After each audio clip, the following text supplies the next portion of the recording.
না বন্ধু। এক গ্রামে এক বৃদ্ধ বাস করতেন।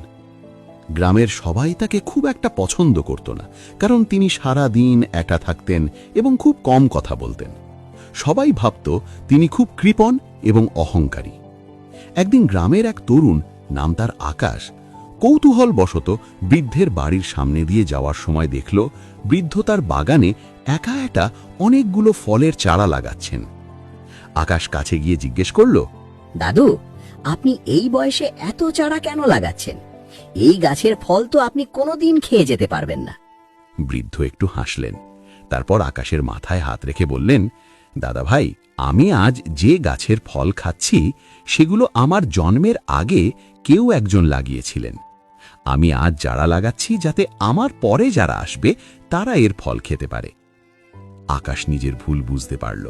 সে বুঝতে পারল যে প্রকৃত পরোপকারী মানুষরা নিজের লাভের কথা ভাবে না, তারা আগামীর সুন্দর পৃথিবীর কথা ভাবে। সেদিন থেকে আকাশ আর গ্রামবাসীদের কাছে ওই বৃদ্ধ মানুষটি আর অহংকারী রইলেন না, হয়ে উঠলেন এক আদর্শ মানুষ। তো বন্ধুরা, আমাদের এই গল্পের শিক্ষা হচ্ছে, আমরা আজ যা করছি তার সুফল হয়তো আমরা পাব না, কিন্তু আমাদের ভালো কাজ